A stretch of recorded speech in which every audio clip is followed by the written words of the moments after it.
everyone. Welcome to the first session of the 2025 Rural Resilience webinar series.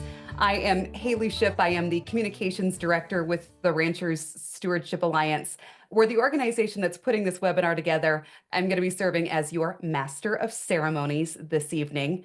And before we get too far into things tonight, I want to tell you a little bit more about our organization. Again, the Ranchers Stewardship Alliance. By definition, stewardship is the job of supervising or taking care of something, such as an organization or a property.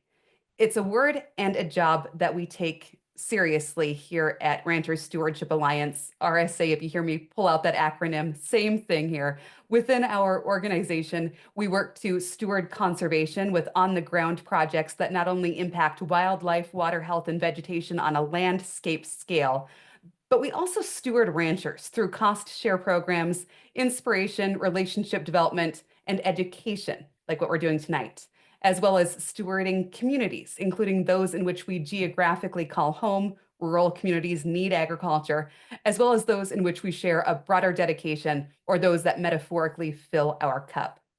So RSA itself was started by a group of ranchers. It was over 20 years ago. The organization continues to be managed by a rancher-led board of directors. Technically defined, our mission is to help multi-generational and beginning ranchers build collaborative, trusting relationships and community-based solutions as they steward healthy working landscapes and encourage vibrant rural communities. Even more powerful, that group of ranchers at the helm continues to flesh out the mission by stating that we believe in a future where ranching and rural communities in the northern Great Plains are so successful that ranch families never need to consider selling or transitioning their land out of production agriculture.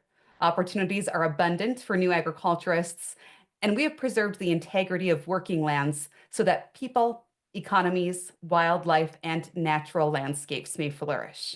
Whew, okay, so that's quite the workload, right? Enough about us, although you can find out more information on our website, that is ranchstewards.org, which Mary is dropping into the chat for us this evening. Let's get on to our main event.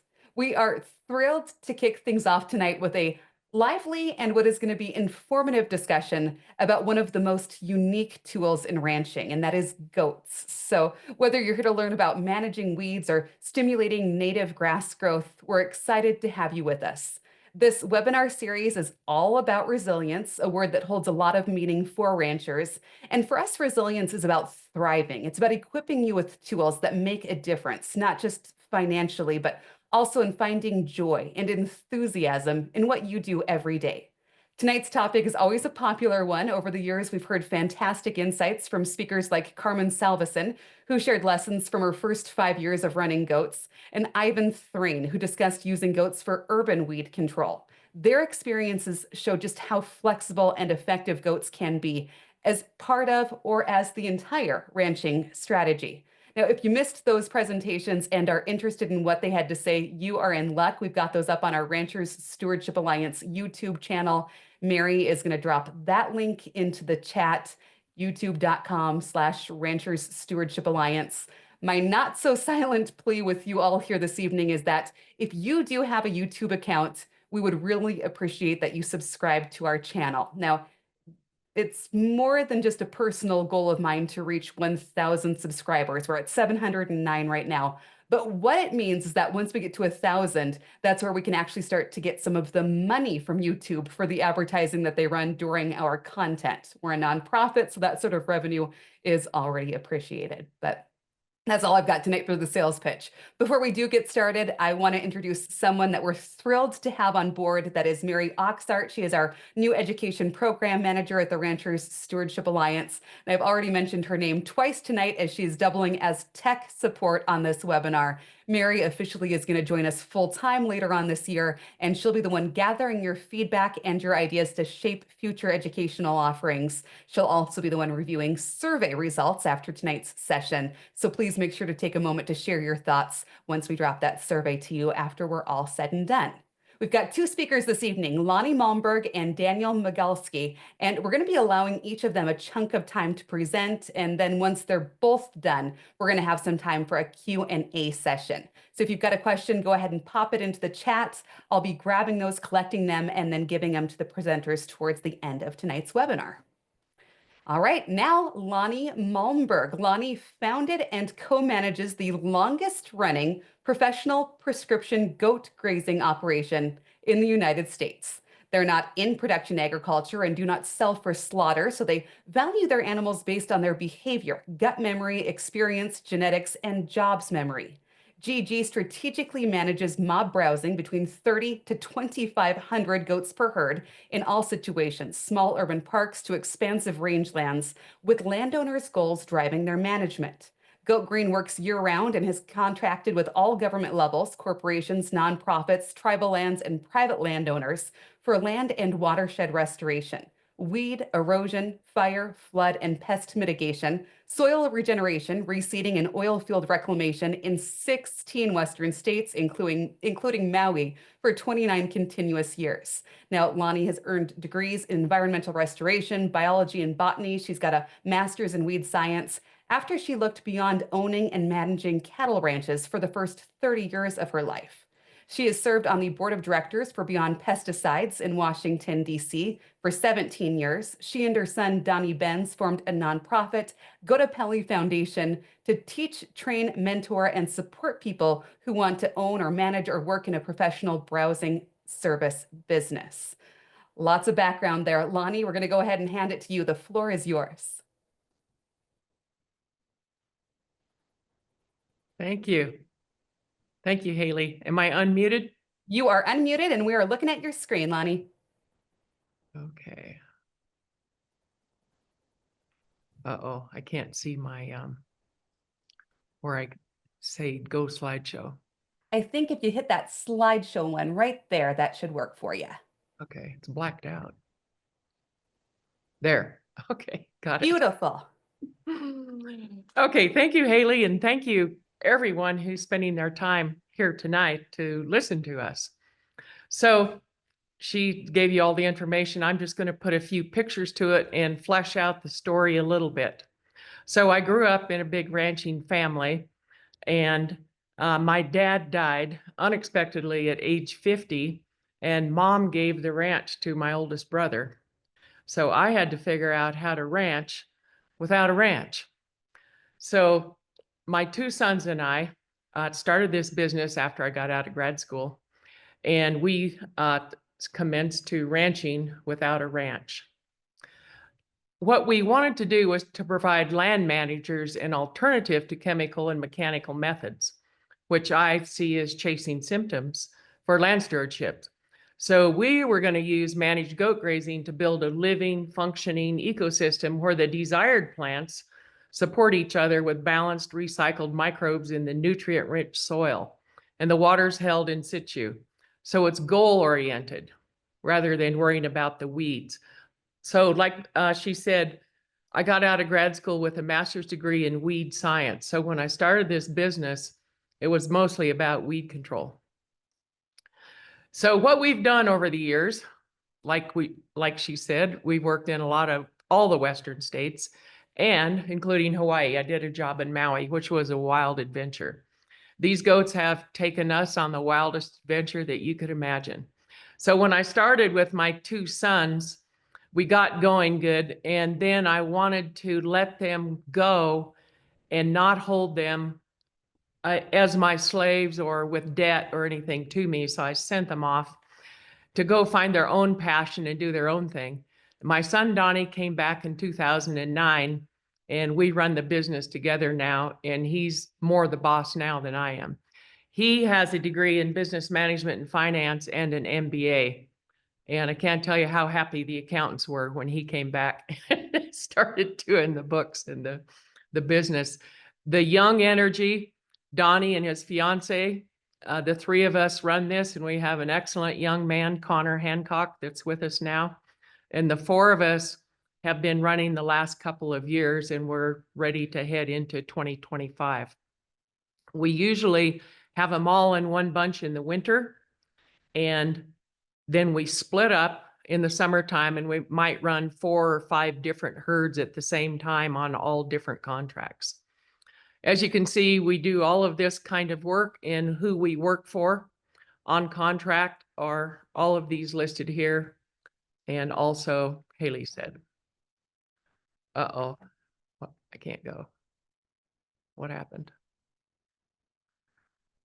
Okay, I can't move my screen. Okay, there. We are generational. The business is generational. The people, Donnie is following me. He and his partner, Katie. I had a picture, but I couldn't get it pulled in time of Donnie and Katie. Our border collies are generational, and the goats are generational. Like she said, we don't sell for slaughter, so they've been carrying this knowledge and this experience for the 30 years that we've been in business. And it makes the work much easier to have these goats that have been on a semi 500 times and have worked in 15 states and have been chased by everything you could imagine. So the major changes that I did was ranch to me was a noun. Our ranch, the family ranch, back to the ranch. Well, I didn't have a ranch to go back to, so I did change that word to a verb. And to ranch, so we're ranching every day, but we're not on our own land. We're always on contract. We're on someone else's land all the time. Changed my saddle horse for a border collie. Instead of riding, now I walk. And instead of being in production agriculture, we're a service business.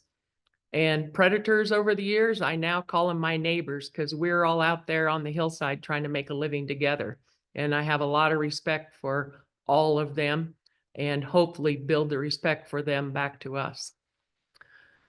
Production agriculture, when I was in that, the value was how much weight the animals were that you could sell. In the service business, the value is in the animal, in their memory, experience, and knowledge. So I had a lot to learn coming from cattle ranching, and I'd never seen a goat in my life and hardly ever seen a sheep. But their basic diet preferences and their basic habits and behaviors are very interesting. And I learned this over time. And their diet preferences hardly overlap. They do a little bit, but hardly overlap. And learning that made me have the ability to do business better of being a contract browser. So first thing, goats stand on their hind legs. When we're doing fire mitigation, this is key to these big wethers. These are big wethers. They're probably 7, 8, 9, 10 years old. And when they stand on their hind legs, they can reach 8 or 9 feet up and clear everything from there to the ground. And that's our best fire mitigation. This is in California a couple years ago doing fire mitigation. You can also pack them. They're very sure-footed. They also climb trees, which also doing fire mitigation. These can get higher than 9 feet off the ground when they climb up there. Balance is incredible. They're so nimble and so athletic. They can do anything. So managing this business is balancing art and science. Science is all about the qualities of the soil and the plant families and the species, and the art is handling the animals. We don't not only handle our animals, we have to handle everyone else's animals too, and all the wildlife and all the predators and all the people's dogs off leash. You got them all. So I made this cartoon about 25 years ago, and I thought, you know what, I'm going to get a couple of pack saddles, and I'm going to have the goats pack the seed mix, the native grass seed mix, while we're out there working, and they're self-propelled. Anyway, I thought that was a great idea. I did buy 2 pack saddles, but then I've always worried that the goat would stand in one place and dump $100 worth of seed in one little pile. So I never have done that with expensive seed, but I still have the pack saddles. By the way, when I started the business down here in the corner, I named it Euphoric Ecological Services. And I thought that was really funny. Euphoric, everybody's happy on this job. And then nobody ever could get it. So I was in the board meeting in Washington, D.C., and one of my friends said, you know, you really ought to have the word goat somewhere in your business.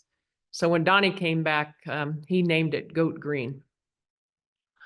So we have 150,000 pounds of living energy. This is an oil field contract. We ran 10 years with Chevron oil before they sold all their Rocky Mountain fields. So with 150,000 pounds of living energy directed by the border collies, you can get a lot of good work done on the land. You can see in front here, there's a lot of big wethers in front. And of course, the key to our whole operation are the border collies. And of course, everyone loves the dogs the most. And if something goes wrong, guess what? We are the ones that get it. So that herd of goats, the 150,000 pounds, these goats are doing 29 steps at the same time, as opposed to mowing or spraying or something where you're only doing one thing. And I just listed the first 12 here. They're recycling everything right in place, fertilizing, irrigating, get 1,500 goats a drink of water and run them to the top of the hill. And that's irrigation at its finest. It's got a little nitrogen in it. They're aerating the soil with 6,000 hooves. They're trampling the soil, fertilizer and irrigation with 6,000 hooves, mulching, mitigating erosion. With the border collies, we can change direction of the herd and move it perpendicular to the erosion channels to mitigate erosion. We can change the speed of the herd with the border collies and how they turn, all kinds of things that don't have anything to do with eating, of the movement of that 150,000 pound machine. Preparing and packing the seed bed. And when you bring 150,000 pounds of living energy, and their families, and they're playing, and they're, positioning themselves, and they get together and sleep in family groups, you bring a lot of living energy to a stagnant system. And that's one thing that I don't think any other treatment of weed control or land restoration can offer when you use machinery. We can also smooth landscapes or build landscapes with it. Fire mitigation has become a very big deal in these last 5 years in the West with everything on fire. And I just listed a few more here. I do have a sheet when I have those 29 things listed, and I talk about them a little bit. Another thing is doing fire mitigation or brush control. The old dead wood breakdown. Dead wood is 100% carbon. To get that to break down, you've got to have nitrogen to carbon ratio. It's about 70 to 30%. I'll have to look that up, but it's somewhere around there. And when we have 150,000 pounds of goats that are walking through that stuff and walking over it and climbing over it, it's breaking it down, but also that's adding that nitrogen that you have to break down that 100% carbon. And again, they're self-propelled. When you talk about natural plant succession, you can push it backward or push it forward with 1,000 goats or however many you have. So down on the bottom, I have bare ground. When there's a natural stress to the land, there's bare ground. And then you'll see annuals come. That's nature's Band-Aid to cover that wound. And then you'll start to see the biannuals, and then you'll see the perennials, and then brush, and then trees. When we're doing fire mitigation, we're starting at trees and we're pushing succession backwards towards brush, towards perennials, towards grass. When we're doing oil field reclamation or land restoration, we're pushing succession forward. So we start at bare ground and we might do seed if the owner wants to, and then you'll see the annuals, biennials, perennials, and brush, and then trees. And we can push that really fast with intention, setting goals, and using 1,000 or 2,000 head of goats. This is oil field reclamation. That's in the Chevron oil field at Wamsutter, Wyoming. They brought us a semi-load of water, which I thought was really funny. Goats don't require much water. They brought us a tanker truck, and I just thought it was hilarious. The goats played on that truck and ran across it, and it was our only shade. I would like anyone to guess what was our worst predator in this oil field setting at Wamsutter, Wyoming. If anyone has a guess, shout it out. Indeed, there was no shade, since I can't hear you guys. There was no shade, so these babies were going in badger holes to get shade and to try to cool off. Well, there were a whole bunch of babies were dying, and I couldn't figure it out. I could not figure it out. These beautiful babies, and they were just dying. You couldn't figure out why. And one day I picked one up and I smelled his mouth, thinking that maybe he had eaten something. And there was no kind of different odor there. And then I, for some weird reason, just thought to flip him around and smelled under the tail H2S gas, hydrogen sulfide gas, and the oil field rolls down. It's heavy. You can't see it. It's clear. It's deadly toxic, and it rolls down to the lowest places. And it was down in those badger holes, and it was killing them. This is at that Wamsutter site. I hope you guys can see all the writing. I can't on mine, but I hope you can. This is very high elevation, very dry, very high pH, and very, very low soil organic matter. When we work for Chevron, you can see Interstate 80 way far in the background. Those are semis going down I-80 in the background. But when we went to work for Chevron, they would give us a map that, we were on 1 million acres, and they would give us a map of which pipeline, which abandoned well site, what they wanted us to do, and then we would just go do it. So this is year 1. That's halogeton and bare ground. We tried to fence them in, so it was 1 million pounds of goats per acre. And this was at the end of year 1, beginning of year 2. That's what it looked like with the grasses growing. I always say you got to feed the system. You got to build nutrition at all levels, above ground and below ground. And we were pushing succession forward there to create diversity, which creates stability, and then resilience. Everything's got to be alive. Now, when you talk about natural plant succession, pushing it forward or backward, this is a well site, and this is at the Waltman Field at Casper, Wyoming, where we are doing both at the same time. We reseeded, or they gave us a seed mix, but the sagebrush on the outside, we are pushing the brush back towards grassland and pushing the bare ground of the disturbed well site forward to grasses. So here you can see pushing succession forward and backward at the same time, using the brush and the poop and everything from the brush and bringing it back here to our seeded land to push succession forward. This is that well site. If you look at the date, this is 08 where we began. That's all Russian thistle, tumbleweed. That's where I first started taking soil samples, because I thought, if I need to talk to the accountants and the attorneys in Houston, when they see something in Waltman, Wyoming, they won't have any idea that anything of what could be success. What I saw success, if you're from Houston, you might not understand that. So that's where I started taking soil samples. Year 1,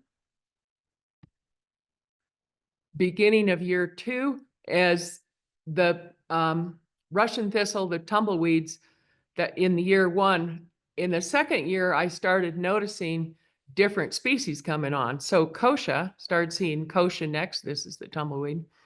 Kochia was next that I saw this progression, and all the plants are in the Chenopodiaceae plant family, but I saw the progression of all of them, starting with halogeton was actually on the bottom. And then I would see Russian thistle, and then I would see kochia, and then I would see lamb's quarters. And when I saw lamb's quarters, I knew grass was next. So this is 3 years. This is the beginning of year 4. The snow had just gone off when I took this photo. The Bighorn Mountains are off on the right there. And this is when I went back in July. So this was the year 4 in July on this well site. This is on Cheyenne F.E. Warren Air Force Base. That's Donnie. He's got one dog, Zippy, over there. You can barely see him. And working for an Air Force base is much different than working for Chevron Oil, which is much different than working for a homeowners association in the middle of town. This was an interesting job. We had one place where we had 10 days, and there was a noxious weed, that's Dalmatian toadflax. There was a poisonous plant, which is this iris in the bottom, and the endangered species, which I can't remember the name of right now. That was a long time ago, 2010. And we had 10 days to cover I think it was like 100 acres. We had to go really fast and be very, very strategic. Downtown Denver, XL Energy, doing weed control, and this is fire mitigation under their giant transformers for protection and safety. And they wanted me to go do around the water holding ponds, and I said I was going to run them right down the street. And they came and told me, they said, well, we're taking bets in the office that you'll be in jail by 5 o'clock. So anyway, I called the cops to tell them I was going, so at least they would know. And they came and flagged us through this stoplight.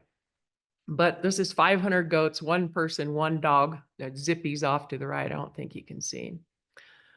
Fire mitigation. This is in a public park in Colorado Springs. That's Pikes Peak in the background. NORAD is under that mountain.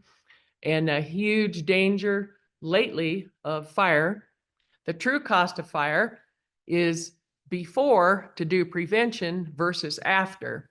The true cost, I always say, you got to talk about the true cost.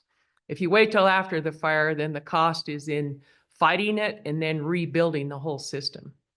You got to do carbon sequestration. When the smoke goes in the air, the carbon all floats away in the air and then pollutes the air. The people, the wildlife, water quality, mudslides, air quality, and photosynthesis. I thought that I noticed photosynthesis in the plants had a big change on possibly the chemistry in the plants after these big fires in Colorado that we were in, when I started to see that the goats were not eating the plants that they used to love. And I couldn't figure that out. And I thought it must have had to do with the plants trying to photosynthesize with what they had to work with, and it changed the chemistry of the plant. I see a lot of things with climate change. We're having such extreme weather. 105 degrees in Aspen, Colorado for 5 days in a row is crazy. Nobody has air conditioning. Fort Collins, Colorado, that kind of heat is now coming year after year. And the extremes of cold, the tornadoes showing up where they're not supposed to, and then the flooding rains. You just have to be ready for everything through these times. And we're out in the middle of there and have seen it all, been in it all over time. This is a picture of the Marshall Fire, if you've heard about that, in Boulder, Colorado, town of Superior. I bid fire mitigation for the town of Superior 6 months before this fire for $14,000, and they said it cost too much and didn't hire me. And then 6 months later, they're now in several $1 billion. Nobody can get insurance. And the pollution of that, of all these things burning and the toxins in the air was horrific. We got caught in a fire. We're the first people ever to have goats directly contract with BLM. And this is over at Carbondale, Colorado. And we were up on top of that mountain, had 1,100 goats up there when the grizzly fire hit. And we got evacuated down that mountain. Let me see if I can move that. I was in 2020.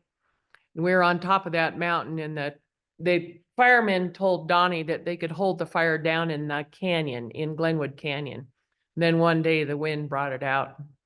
And Donnie ran down the mountain with 1,100 goats and border collie, and the mountain lions and the bears were running with him. It was pretty spectacular.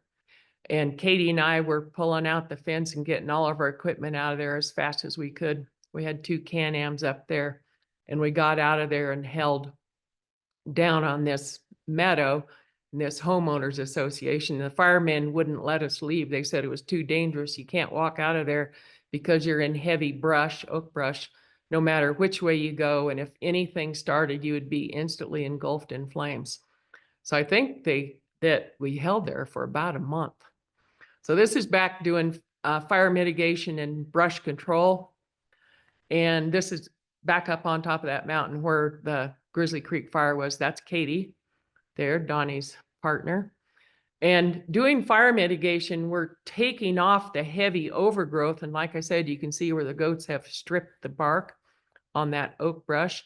And we're opening up the canopy. So now that brush is much stressed and the ground is opened up, and now the sunshine and the rain and everything can come to the grasses who need that the most. So changing this system of changing the sunlight, changing the water flow, changing everything is going to make the grass a better competitor. And then this will turn into like a big, beautiful savanna with the more like a single stem tree instead of brushy brush, single stem tree with grass underneath. Same thing, you can see before and after of working on that brush on that mountainside, stripping it, ready for the rains. And just like Daniel, this is one time and then we're gone, we're off. They're there about 4 or 6 hours and then we're gone and we're off and the grasses come back. Whoops, this got duplicated here. So in our business, they have to have their babies on the job. And by the time that baby's a day old, he's working with his mother on the ground. And the mother teaches him the electric fence, how to eat, what to eat, how to move, to be respect the electric fence, to respect the border collies, loading on and off trailers. They're born into it. One thing that's fascinating, cholla cactus down in New Mexico, goats ate the whole thing. That's one thing that really surprised me. California, doing fire mitigation. This is 10-foot tall poison hemlock. And that's all they had to eat there in that setting. And they ate the entire patch with no ill effect. I tried this years and years ago, and then I read later that indeed goats have an enzyme in their saliva that detoxifies poison hemlock before they even swallow. I thought this was a hill, but the goats in there, I thought it was a hill. When they ate all the stuff, there's these huge rolls of woven wire underneath. It wasn't even a hill at all. You wouldn't dare put any other animals in that kind of a setting. I was actually building roads for them in California. I would run the goats through the brush. This is poison oak, by the way. Poison oak, and crash them through there, building roads so they could get their four-wheelers and Can-Ams through there. California, we set up a show and tell. See that caterpillar in the background? They had a D9 cat with a great big ball on it. They filled with water to crash the brush. And then the goats went in and did the eating in these sections. We did 1 acre at a time. This is about 4 hours per set. One thing that's really important doing fire mitigation in steep country is the stabilization of the soil, stabilization of the hillside. And the 6,000 hooves do that very well. Besides their irrigating and fertilizing and recycling all of these nutrients right back into the soil and pounding it in. They're gentle creatures. This is in Colorado Springs in a public park. That's Donnie. And I say the goal to your land management is very simple. You just have to cross the L and make it a T. Thank you very much. And I'm going to stop right now. Great. Thank you, Lani. I love all of the pictures. Those are so fun to have. So I mentioned this earlier, but we will have a section for question and answer here at the end of tonight's call. So if you do have a question that popped up while Lani was presenting, I know I've got some already stored on the side. Just go ahead and drop them into that chat, and then I will sort of play the interviewer between Daniel and Lani at the end of tonight's webinar. So with that, we're going to change gears now to somebody that doesn't have as many years in the goat business under his belt as Lani has, but somebody that is a little bit more regionally local to what we do within Ranchers Stewardship Alliance, but I think also a landscape that a lot of folks can get used to. So Daniel and his wife, Jenna Magalsky, and their 3 children moved home from southern Saskatchewan in 2021 to his family's ranch near Lindsay, Montana. And during the transition of moving, they attended a holistic management course and learned a new way of seeing the ranch and its management. They gave them the tools to decide to scale up a meat goat herd as the main enterprise. The goats have a low startup investment, they're quick to scale with a 150% kid crop, and have a fairly constant market to sell into. Their main goal is developing a goat herd that is adapted to thriving in their environment. They utilize non-selective grazing with a long recovery in the growing season and keep the herd out grazing with supplemental feeding during the dormant season. The goats have also brought a drought-proofing plan to the tool chest with the ability to take them to graze leafy spurge on area ranches when forage is lacking at home. They found the goats are always welcome to graze someone else's weeds. They manage the fences at home or away with an ATV-mounted electric fencing machine. It's a tool they couldn't find on the market, so they developed one for themselves and to sell. And Daniel says that he and his wife and their family love stewarding a part of God's creation. With that, Daniel, we'll go ahead and turn the floor over to you.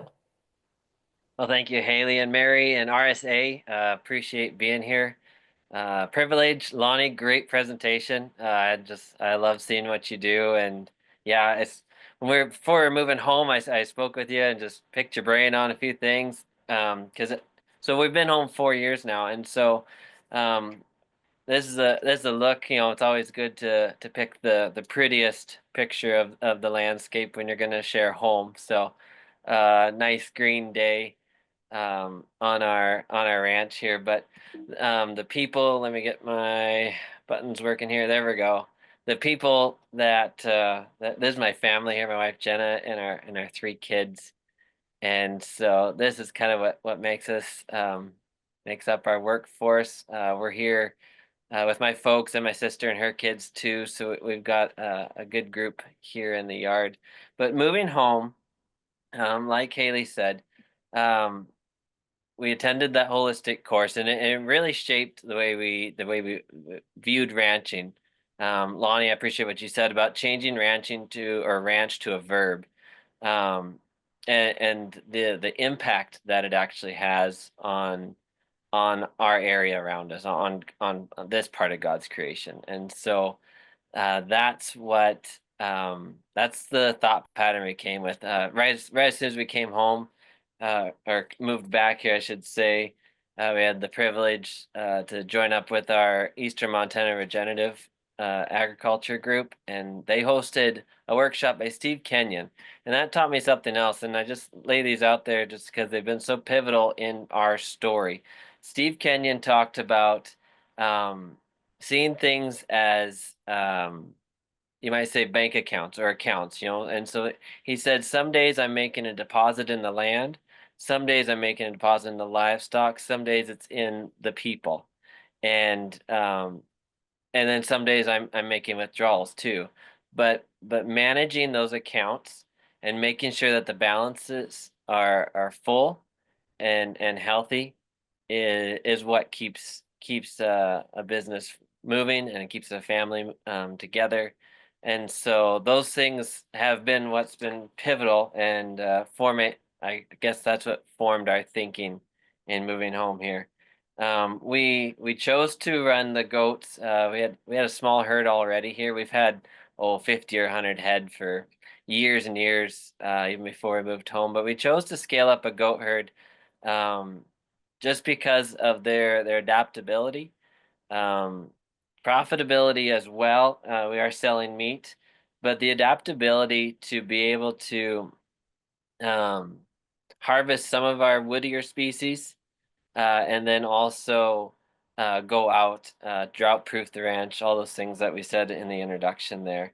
Things that we've observed too, running these few years here is just, and like Lonnie really did a great job presenting, it's just the goat's instinct, how they seek out your woodier, brushier, your broadleaves, seed heads, just those things, just naturally. And so taking that and saying, how can we bring that into our land base, which was limited, and make this a profitable place. I wasn't interested in doing this on nights and weekends and working in town. And so seeing how we could bring that home is kind of what started our business plan and led us into more of a non-selective or a high impact kind of a grazing, to where they come across a place once for a short amount of time, as non-selective as we can make goats be, and then carry on. And you know that, and so it's not only affecting, they're not only pressuring our woody species or our browse, but we're also having them, because they're our only species. We're not running cows here at the moment. We have a little bit of custom animals come in every now and then, but they've we have them also managing the grass as well. And so with that non-selective, we're looking for as complete of a utilization as possible. But with their instinct, we know that they're going to pressure the grass less. And so that just, and then with our long recovery, that's just given us the opportunity to let that grass come back nice and strong, deep roots, and all those things. As a family, we make yeah, it's been a joy. The kids have incorporated 4-H into it, and um, yeah, and then if a 4-H goat doesn't get sold, it turns into pulling a wagon. Poor weather there, but he learns how to enjoy it. So um, yeah, so yeah, I guess when we were running our numbers on how to make the goats work, I knew running them on, not a 100% brushy area. We're in eastern Montana, so we don't have woods and trees and things like that. I knew we'd be consuming grass as well, and so um, sometimes you look at it and say, well, sheep would be a better fit here and there. And that just shows, I think, this the adaptability of their nature, that we've been able to grow this herd to adapt to consuming browse and grass. I actually figure about a 10 to 1. Our goats are 120 pounds. And so 10 goats to a cow is kind of my stocking rate that I use when I'm doing my calculations. And so um, they're quick to scale. You see this goat on our left hand side here. She had those quads on her own in the pasture, and we weaned all 4 quads off of her this fall. And this was here this last in 2024. Right next to her, about 15 yards away, there was a set of triplets as well. Not always do we have that great a success, but she was pretty neat, just how she did it. So I guess our story here, coming home with this kind of a thought, and this is our plan, and then we came home and right away had dry years. Hailstorm came through and completely wiped out 100% of the place. Broke windows, killed pheasants all over the place. It was a pretty good one, and then the heat and the hoppers came right after that, and so that spurred us into knowing that we are going to have to implement our drought plan. And so, because we weren't going to take our grass, our forages right into the ground. And so, very easily, we're able to contact neighbors. Actually, they contacted us and offered leafy spurge grazing. And so, that was a new, managing we had a little farming still at home, so managing the labor component of going out spurge grazing. When you're gone from home, it's hard to be in 2 places at once. But that has been a very big education. Found a video here in our archives of just how much these critters go after the leafy spurge, and their progression was they would eat the spurge first. If I left them there longer, they'd go into the brush and start taking the brush up, just like Lonnie showed. Great pictures. And then if we were gone or something like that, then they would start to look at the grass. But it was just amazing. I could send them on the top of a coulee, pick them up at the bottom, and I knew that every spurge plant had been sought out and consumed. So has been a lot of fun. Here's a fence line picture, left one showing the spurge, the yellow plant there, leafy spurge, and 3 days later, this was a fairly large paddock we'd made too, but 3 days later they had sawed it out, except for I see the one plant on the hot wire. I don't know why they didn't eat that one, but I probably wouldn't have touched it as well. And then some of these years also we've had the opportunity, and just like Lonnie showed too, getting into some kochia. And this was a hayfield that the guy had seeded, but in drier conditions, and so the grass was there, but it was coming really slow. And so we had the opportunity to come in and graze this stuff. We strip grazed across here and it was later in the year, so we consumed seeds, and we just knocked that kochia back a little bit, and then allowed it was tame grass, but we allowed the grass to come in through and get established, just by clipping those weeds off the top. So, that's been some of our grazing out. As far as at home and places like that, oh, I guess here's one note here. The one things I have seen, grazing impact is a function of time and density. And so what we've seen is our side hills. We have to be careful of our side hills as we're home, that they instinctively enjoy that higher space. They bring the nutrients to the tops of the hills. It's their strength, but we also can have sloughing and really damage our side hills. And so we've just had to protect that and navigate that with them as I set up my fences and my paddocks, um, to work with them. But we've utilized cover crops a lot too, in order to in our crop rotations and things like that, in order to bring forage to them. And then also crop residue grazing with them on the neighbors.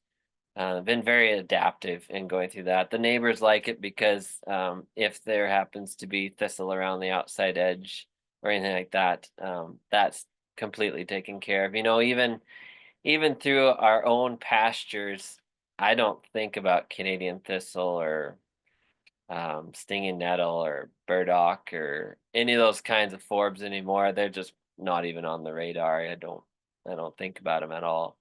Um, yeah, because it's on their radar. And so our winter feeding, our goals have always been to keep them out on the land so they can be that workforce for us. And so we've utilized things like swath grazing here. We swath grazed a warm season of Sudan grass, and they grazed that till February here in eastern Montana. I was impressed with their toughness to get out there. We've done standing sorghum, um, bale grazing with them here. Little square bales actually was phenomenal. It seemed to be just the right amount. We could give them enough for a couple of days, move our electric fence, pop the twines, and the square bale is good. We've done smaller rounds, and that just seemed to be a little too much forage in one spot.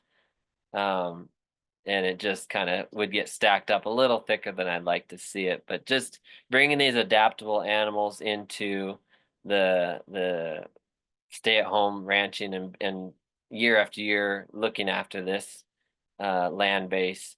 We have to. The one thing we have to do in the winter is we supply a windbreak. I keep it portable so that way we're in a different spot every winter. They actually lick snow as they're out there. Their water consumption goes way down to almost nil. They have access, but they don't bother to come in for water. And so, yeah, very, very helpful for that. Yeah. So that brings us to kind of where I've been at with it.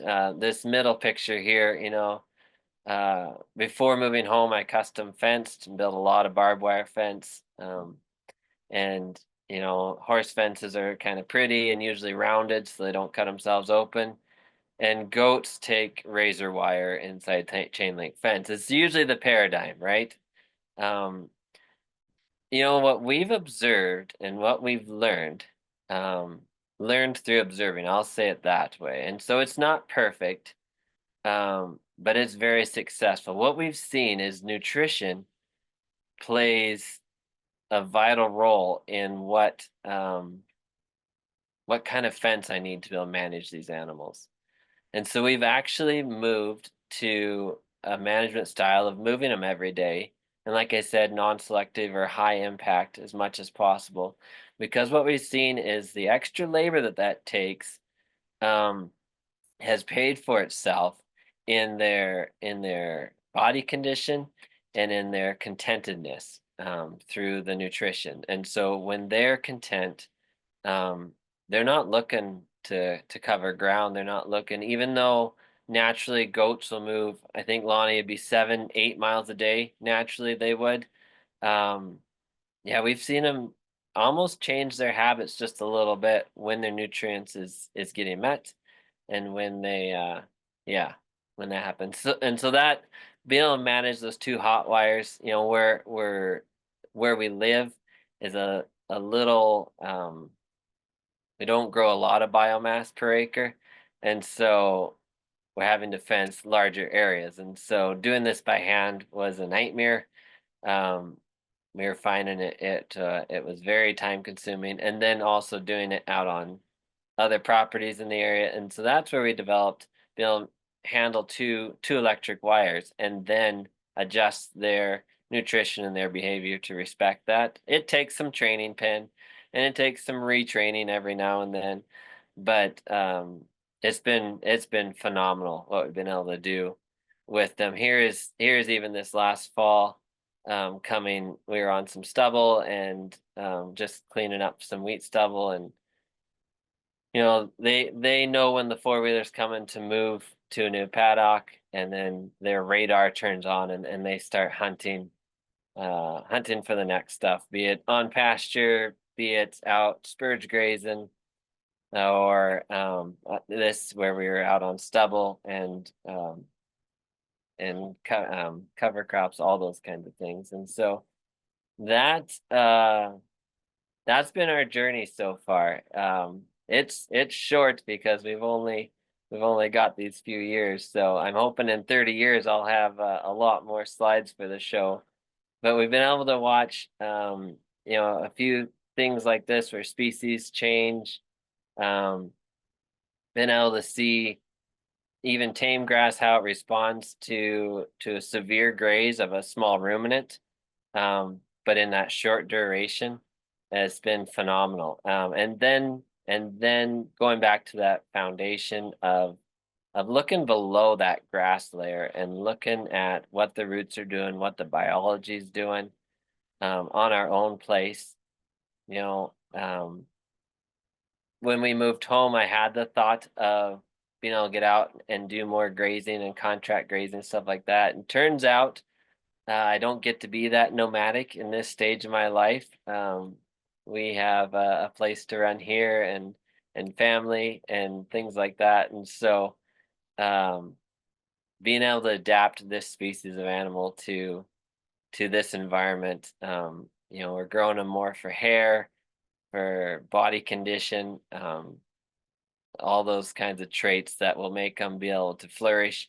Turns out not, this picture with the four-wheeler and the brome grass, that's in June. It doesn't look like that all year round here. I don't know if it does elsewhere. And so being able to get their behavior and their adapting them to be able to consume forages outside of optimum times has been key, and it's been fascinating to see. So yeah, that's our story, and that's who we are. So thank you very much. Thank you, Daniel. And don't sell yourself short, because you've had some good experience there. So it's awesome to see the differences too in the pictures between you and Lani. So it's just about 8 o'clock. We've got a good half hour here that we can do some question and answer for folks. And I know that we've got some questions that are already queued up. And so what I'm going to do is just kind of hop back and forth between the two of you as the questions come in. And so that means, Lani, you are going to be on the hot seat right away. And Doug wants to know what tricks you use for setting up and taking down netting in thick brush. It's not easy. And young, strong people are really key. Sometimes we have to cut a path in certain places, or just cut a certain area. We're very strategic on where we put the fence. If you can follow a wildlife trail, it's great. But the thing about us is that we're never in the same place. It's not on our home base, so we don't know the land, we don't know the country. And the map, looking at the map on your cell phone, looking for breaks in the brush was not easy, I'll tell you that. So this next question, Daniel, I'm going to give it to you, and then I'm actually going to ask you something similar, Lani. So, Daniel, Doug wants to know, what do you charge or pay for crop residue grazing?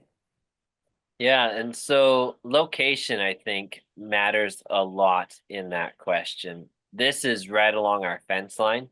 And so we've actually paid the landowner to graze their crop residue because of location. Um, and so I think that context matters a lot. Um, it's been, I don't know, fairly low, 10 cents a head a day. Um, but it's something because of the location. Great. So, Lani, kind of a similar question to you. You were talking about bidding specific projects. And of course, you're varied everywhere from weed mitigation to helping with road construction to helping with wildfires and lots of different pocketbooks. I mean, I know if it was me, I think my federal bids would be a little bit higher than my Rancher Tom bids. Maybe we don't want to say that on a Zoom call that's being recorded. But how do you go about bidding your jobs? Well, first of all, I want to know the goal of the landowner. What do they want? I'm more interested in what they want than what they don't want. Like for weeds, I'm not as interested in the weeds as I am of what do you want there. Now, fire mitigation, that's easy, but this is really a difficult question unless you would give me an exact site. Like Daniel said, where is it? Do we have to truck a long ways? What season of year is it? What are the neighbors? What are the access? Where's water supply for the goats? Where can we park our campers? All those things play into it. Do we have other work in the area? Anyway, knowing what your costs are, Donnie'd probably be better answering this question than me, actually. You have to know your own cost of how much we need to pay Connor and how much fuel it takes and all of our equipment that we have to transport. What equipment do we need? Do we have to haul water? Do we have to bring a water trailer? All of those things play into it. But I personally would like to have $1,200 a day for myself to come and work. So, Lani, do you have a preferred breed that you run? And if so, what attracts you to that? Spanish cashmere. I started with these from the beginning, and I picked that breed because of their ability to go a lot of different ways. We don't sell for slaughter, but you could. What I want is my goats to be skinny, hungry, and very well behaved, and know how to get on the truck and go to another job and survive and outrun the predators of whoever's there and behave. Such behavior is the key. And the cashmere goat, I believe they're very polite. They're polite and they're respectful and they're not too big and they get out and hustle. They're rangy.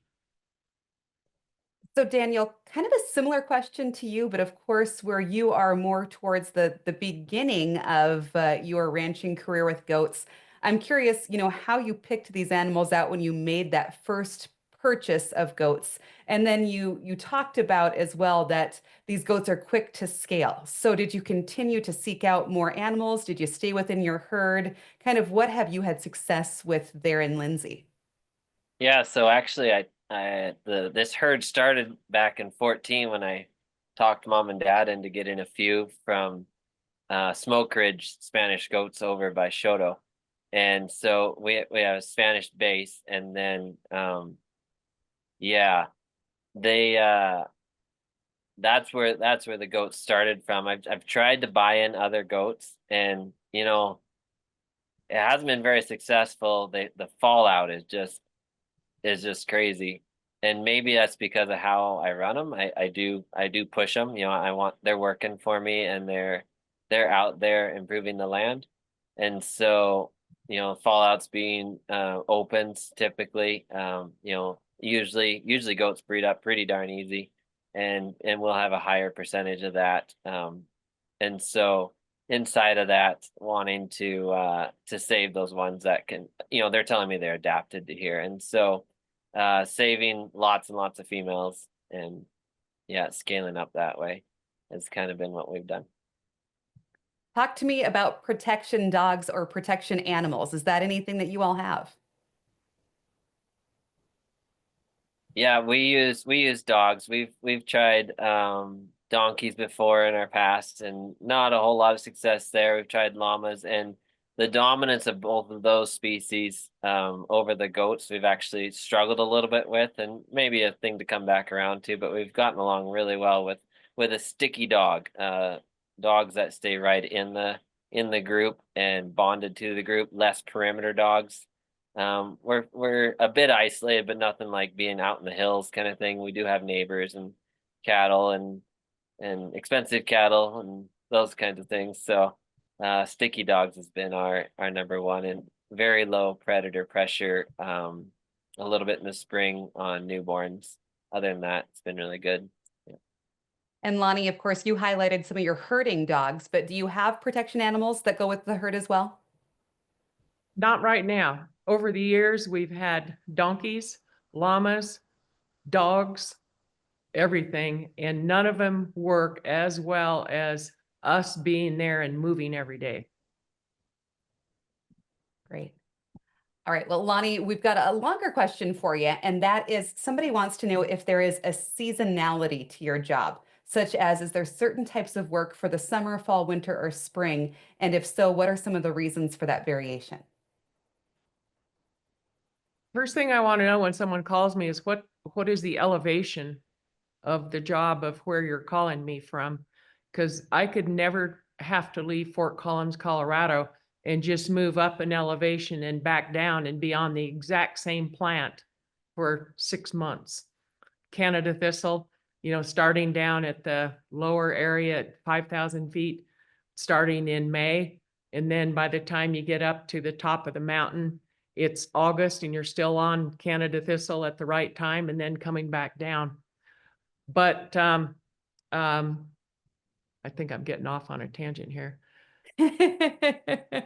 Season, to me, the season tells me, or the job tells me, the goal of the landowner tells me which season I need to go work, because the plants behave differently and the animals behave differently in all 4 seasons.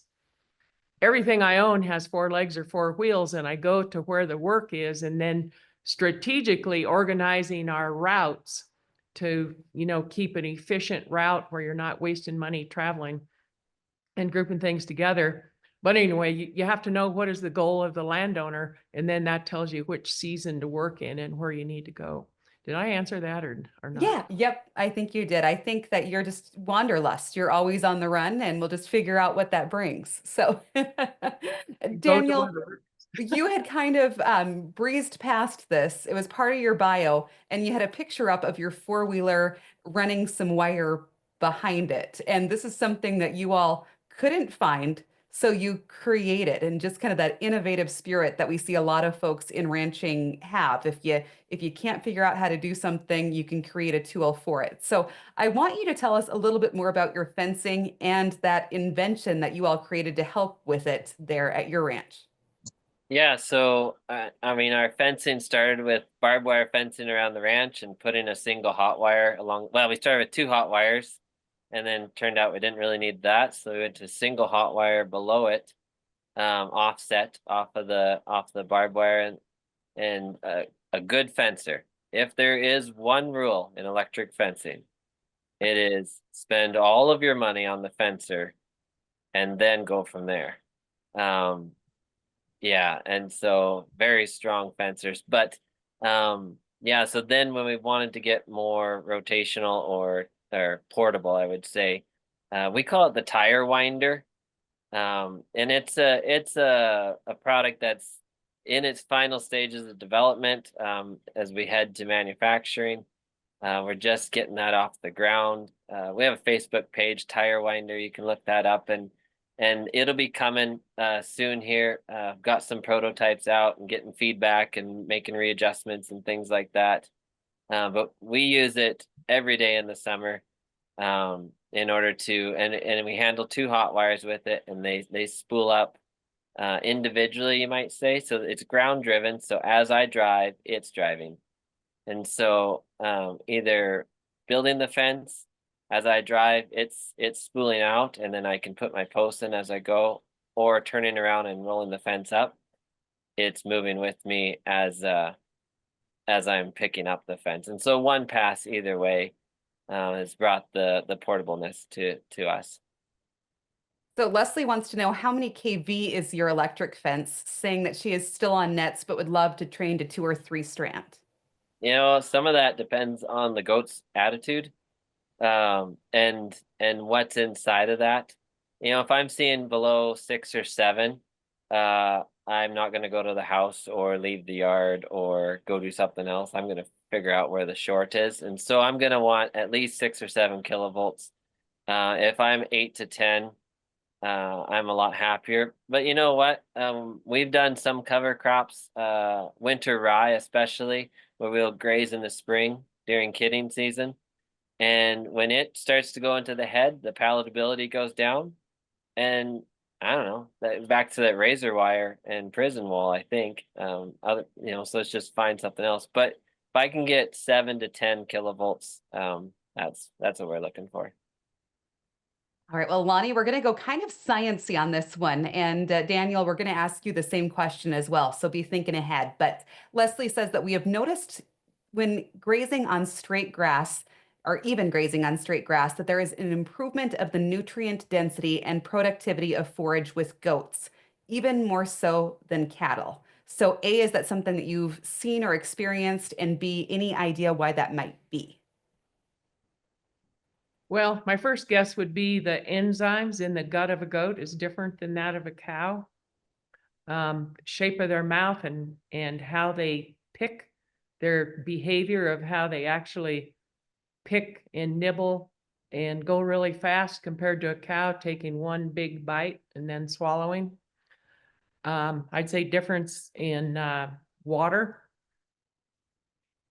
how they walk, how much water they drink. I like what Daniel said to remind you guys how little water goats require.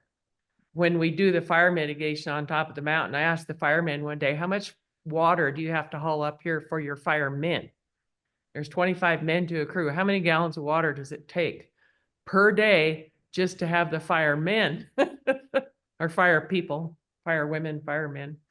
But anyway, they require such little water, and you can push them.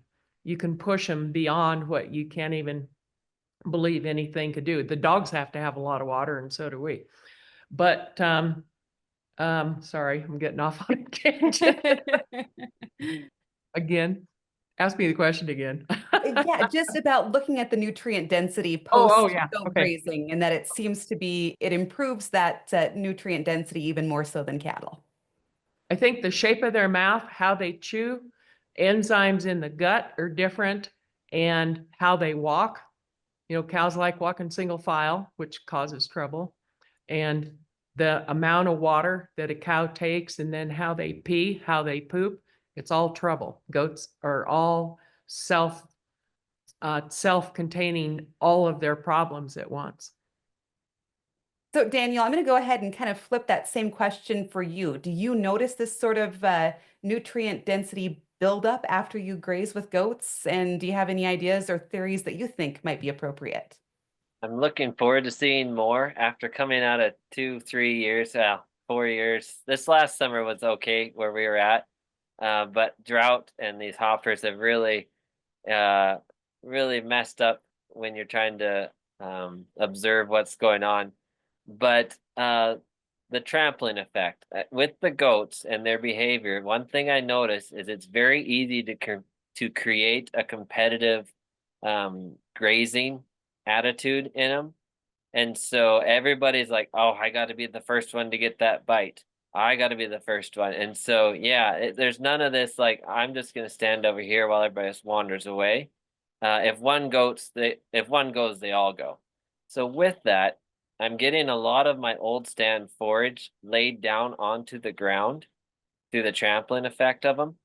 and that's helping the biology cycle it as well. I really appreciate that about the goats, is that we can get a good trample effect, and knocking that old carbon back onto the ground where the biology can't jump, and so it's gotta be able to be touching that soil to be able to cycle it. And so I don't know, that's one thing we've seen. All right, I'm going to have this one for you, Lani, and it's you had said that goats walk on two legs, and I was partially thinking, oh my gosh, are they just walking around on two legs? I had this vision until I saw your picture of them, of course, leaned up onto something. But Penny says I may have a tree mulching project that will leave just a lot of mulch on the ground, and was wondering if goats have been on any of this kind of project. Yes, and they clean it up and limb it up. I did a job one year recycling Christmas trees in Colorado Springs, and we recycled 400 trees. So they clean all of the vegetation off and then strip the bark. I don't know what kind of trees you have either. So you're just left with the toothpicks left to manage. Well, And Lani, I'm going to go ahead and, oh, sorry, Daniel, did you have something yeah, to just add?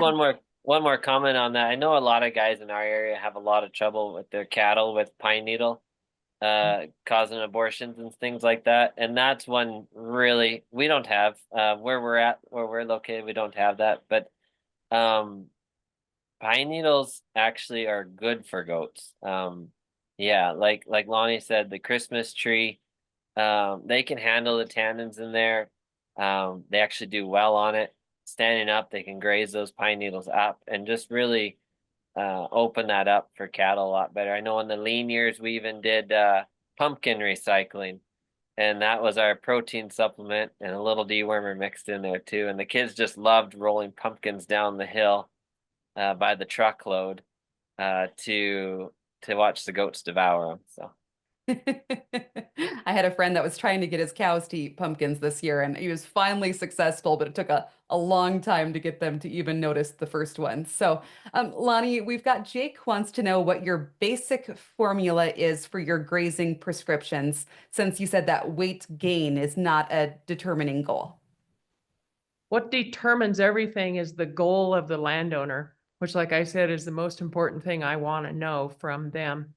And that determines what season I want to work in, because that tells me what the response of the plants are going to be and what they want there. And it tells me how many goats I need to bring, which season to work in, and how I'm going to go around that piece of land and work. So we're going to stick with you on this one, Lani, and then we'll go to you next, Daniel. But talk to me about your breeding program, because you're doing this while you're all on the, out on different ranges at different times. How do you strategize that? I have bred and kidded every month of the year. I've had really good luck. We just kidded in August this year, 100% live births, beautiful babies. Now they're 4 months old, going into the winter here. And it was a really good place to kid, and it was on a working job. So what's key is to know where you're going to be 5 months later. Where are you going to be? Can you do it?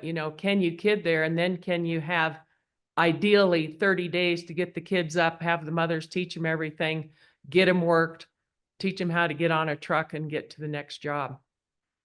But sometimes I've had really good success kidding in September and April at Grandview, Idaho.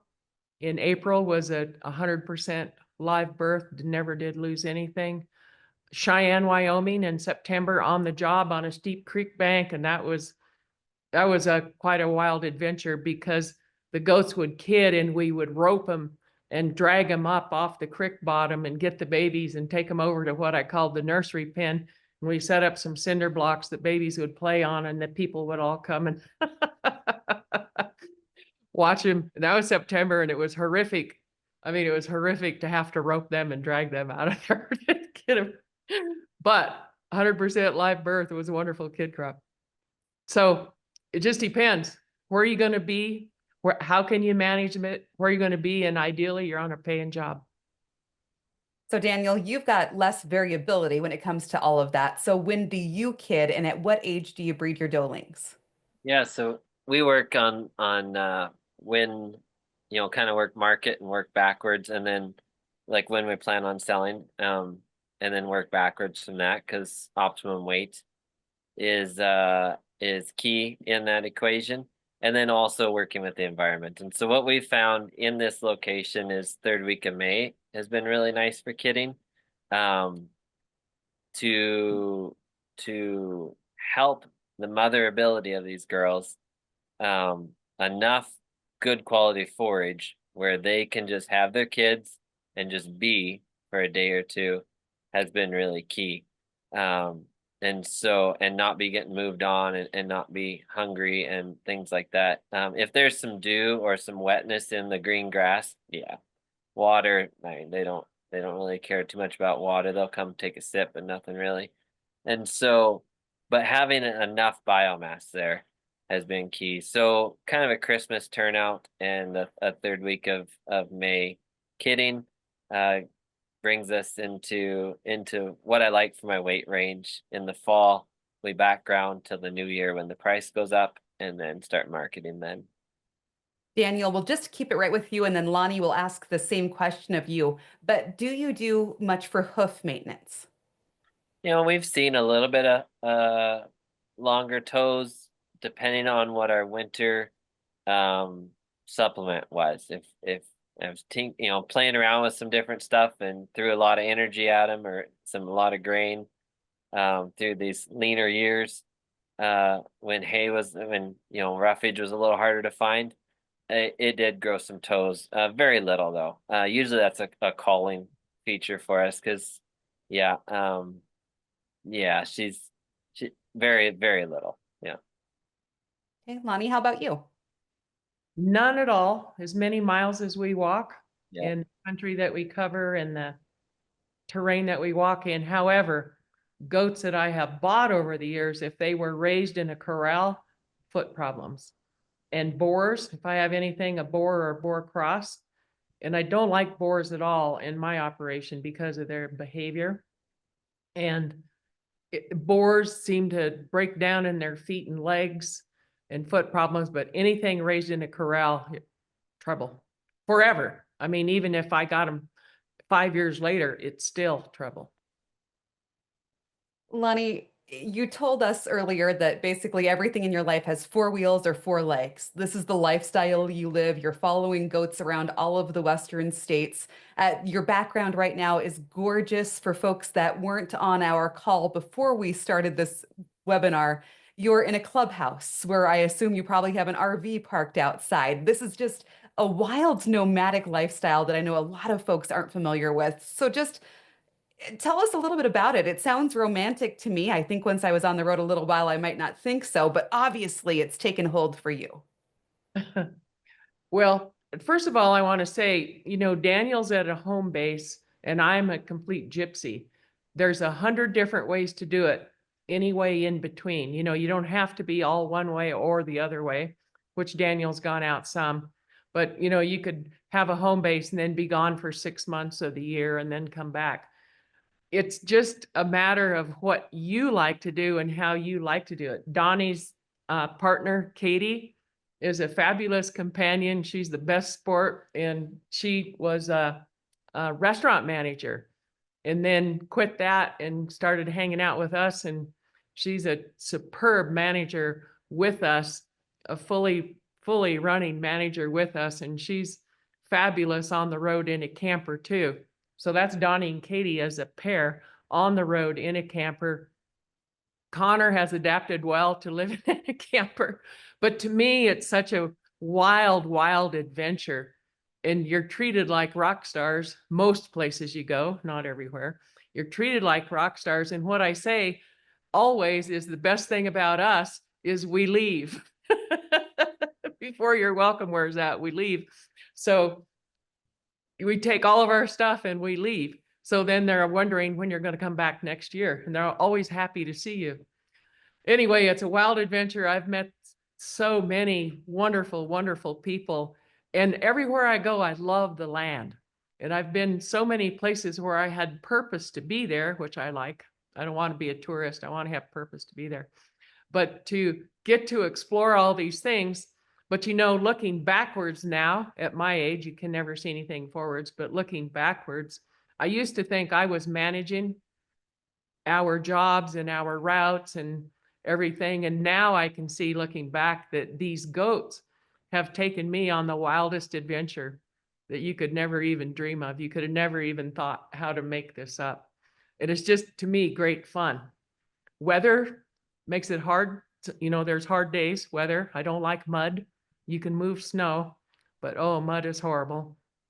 Anyway, it's great fun and it's joyful. So as we had our annual banquet last week for the Ranchers Stewardship Alliance, we had Bart Morris as our presenter. And Bart is a cattle rancher from Missoula who said that at part of when they were getting things together, that they had goats.